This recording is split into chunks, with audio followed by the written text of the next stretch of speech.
Magandang araw sa lahat. Pinag-isipan ko ng mabuti kung ipapadala ko itong sulat para ma-share sa iyong mga tagapakinig, Ate Marge. Matagal na itong nangyari, pero sariwang-sariwa pa din sa aking alaala. Ito ay kwento naming magkakaibigan na sina Gary at Mylene. Simulan ko na ang aking kwento. Kami noon ay nakatira sa liblib na lugar ng Bicol. Sa Manila ako ipinanganak. Lumipat lang kami sa Bicol dahil sa trabaho ni Mama at Papa. Ayaw ko nga sana sumama sa kanila. Mas nanaisin ko pang makitira sa tita ko kaysa pumunta sa lugar na liblib. Paano na ang mga kaibigan ko at mga kalaro ko? Pero ayaw ni Mama at Papa akong iwan. Kaya sa maikling salita, nandito kami sa Bicol ngayon. Ang bahay na kinuha ng kumpanya ni Papa ay isang luma pero malaki. Ganito pala sa probinsya. Malayo ang mga kapitbahay. Parang creepy sa pakiramdam. O baka hindi lang ako nasanay.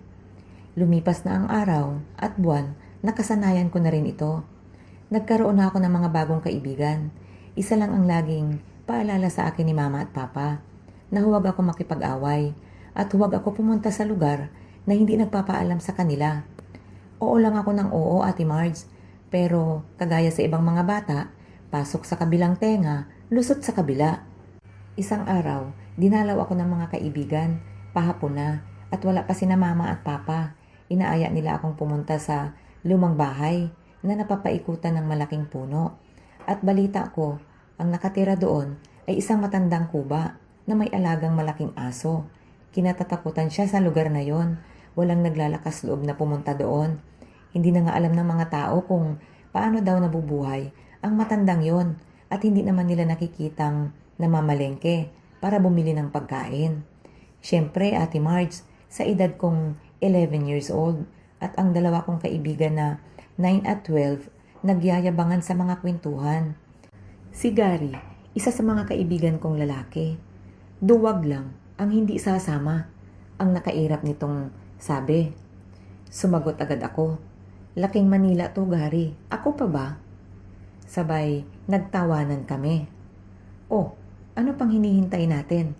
Ang sigaw naman ni Mylene. At naglakad na nga kami papunta sa bahay na yon. Habang papalapit kami sa bahay na yon, kinakabahan na ako. Hindi ko lang pinapahalata sa mga kaibigan ko. Pero si Mylene, nagsalita. Balik na tayo. Parang may hindi magandang mangyayari dito. Sabi naman ni Gary, talo ka pa ni May, taga Manila, hindi takot? Ikaw, laking probinsya, takot? Walang imikan. Pinagpatuloy ang paglalakad hanggang sa makarinig kami ng alulong ng aso. Nagulat kami lahat, pati si Gary na promotor na patigil din sa paglalakad.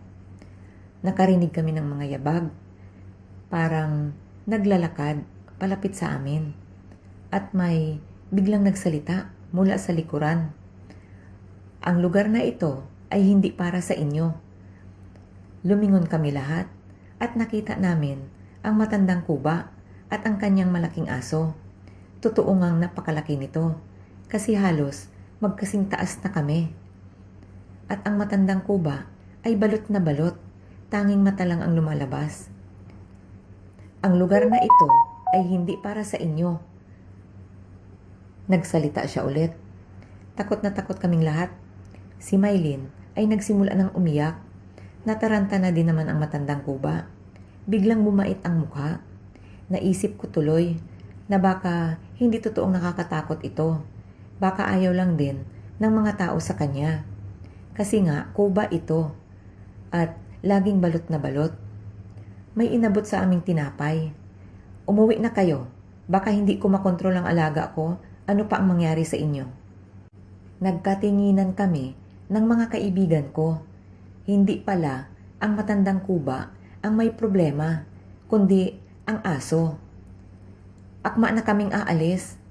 Pinagpilitan ng matanda na kunin namin ang tinapay niyang inaabot kanina. Kumuha silang lahat. Pero hindi ako. Noong nakatalikod na kami, nagsalita ang matanda. "Huwag kayong matutulog sa gabing ito." Nagtanong ang madaldal na si Gary. "Bakit po?" Ngumisi siya. Nagsabing, kung kayo ay matutulog ngayong gabi, anuman ang inyong mapanaginipan ay magkatotoo. Kapit kamay kaming umuwi, Ate Marge. Walang nagsasalita, isa man sa amin. Wala ding nagsisihan. Pagdating sa kalsada, nag-usap-usap pa kami tungkol sa nangyari. Pero isa lang ang sinabi ni Gary, "Huwag niyong pansinin yon." Nagsiuwian na kami sa kanya-kanyang mga bahay. Dala ng pagod at takot, nakatulog ako. At nanaginip akong nasa loob ako ng sasakyan. Palayo ako ng palayo sa bahay. Ang dami kong dalang gamit. Parang alis na walang balikan. Nakikita ko si Mama na umiiyak habang kayakap ako. Ganon din si Papa. Naka kulay green pang ang damit si Mama, Ate Marge. At si Papa naman, naka jeans at polo shirt na puti. Nakaupo ako sa likod ng sasakyan habang ito ay umaandar palayo. Lumingon ako sa bahay para makita si Mama at Papa. Gusto kong kumaway sa kanila. Pero sa halip na si Mama at Papa ang makita ko, ang matandang kuba at ang kanyang alagang aso ang nakatayo doon at nakangisi ito. Bigla akong bumangon mula sa pagkakahiga. Uminom agad ako ng tubig, Ate Marge. Naaalala ko kasi ang sinabi ng matanda, anuman ang mapanaginipan namin, magkatotoo. Naguluhan ako sa panaginip ko hanggang sa nakalimutan ko na yon. 3 buwan ang lumipas, kinausap ako ni Mama. Nasusunduin ako ng tito ko para sa Manila ipagpatuloy ang pag-aaral. Binigyan niya ako ng bag at magliligpit na daw ako. Bigla kong naalala ang panaginip ko kasi ang mga bag sa panaginip ko noon ay saktong-sakto sa mga bag na inaabot sa akin ni Mama ngayon. Iyon pala ang ibig sabihin ng panaginip ko. Napangiti ako at hindi naman pala masama. Nakatapos ako ng pag-aaral, Ate Marge.